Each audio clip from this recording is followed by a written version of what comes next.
ታውቂ ነበር? ታዲያ እንዴት አገባሽው ስራውን እያወቅሽ? እሱም ማብራራት አልችልም።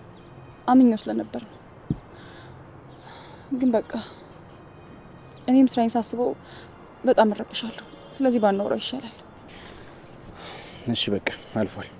ተረጋጊ እና እኔ የምፈልገውን እያንዳንዱ ነገር ልንገርሽና ታግዥኛለሽ። አታስብ፣ ሁሌም ከጎንህ ነኝ።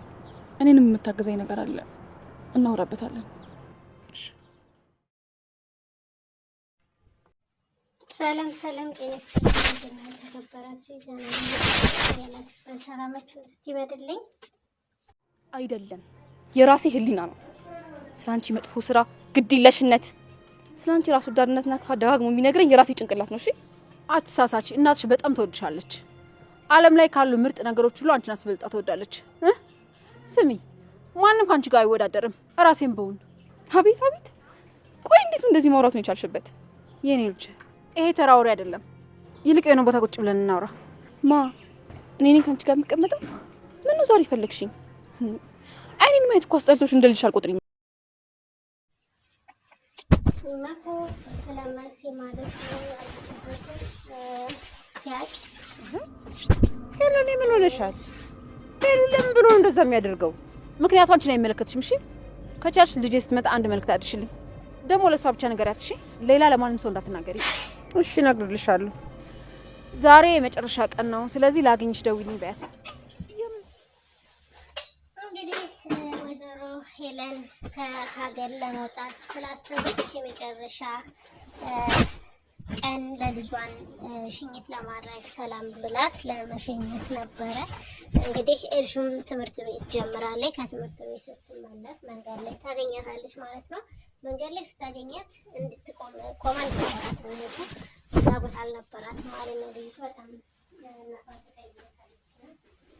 እንግዲህ እንደምታውቁት የወይዘሮ ሄለንን ተንኮል ሁላችንም እናውቀዋለን።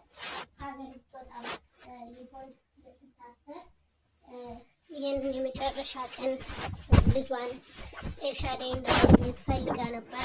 ኤልሻዳይ ደግሞ ምንም አይነት ጊዜ ልትሰጣት አልፈለገችም ማለት ነው። እንግዲህ እሷ ልታደርግ ያሰበችው ራሷን አሳልፋ ለፖሊስ ልትሰጥ ከዛ ደግሞ በብር ቴዲ እንደሚያስወጣት ነው ያመነችው ማለት ነው።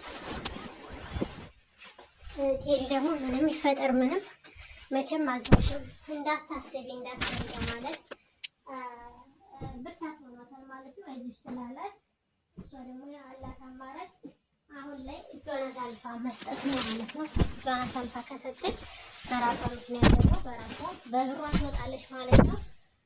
እንግዲህ አሁን በዚህ ጋር ወንጀል እየተደረገ በብር ሲወጡ ይሄ ደግሞ ምንድነው የሚያሳየው?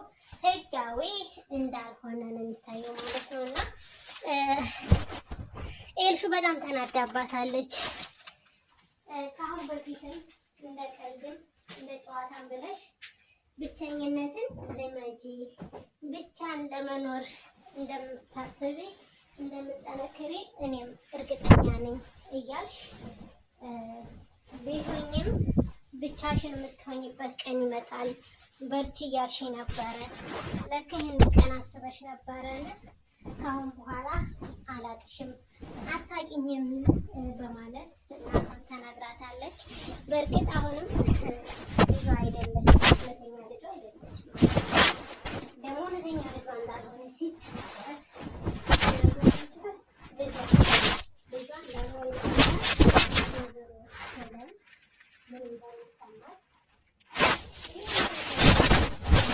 መሲህት ኤልሹ ናት ትክክለኛ ልጇ ማለት ነው። እና እንዴት እናትና ልጅ ሆኑ የሚለውን ደግሞ በቅርብ አጣርተን የምንደርስበት ይሆናል። ምክንያቱም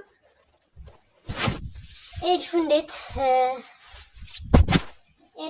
ለወይዘሮ አይንዬ ልጅ ልትሆን ቻለች? ወይዘሮ አይንዬ ልጅ ደግሞ እንዴት ለሄለን ልጅ ልትሆን ቻለች? እነዚህ ሁለት ልጆች የተቀያየሩት የት ነው? መንታ ናቸው ወይስ ሆስፒታል ላይ የተቀያየሩት የሚልም ብዙ ጥያቄ አለ ማለት ነው።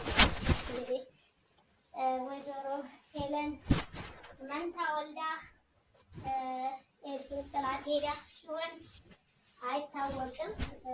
ማንኛቸው መንታ የማንኛቸው ልጆች እንደሆኑ አይታወቅም ማለት ነው።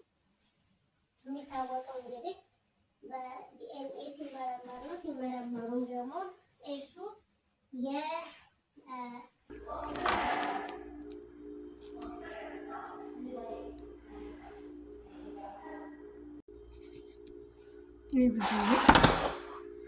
ይሄው ጋገርኩት እንጀራ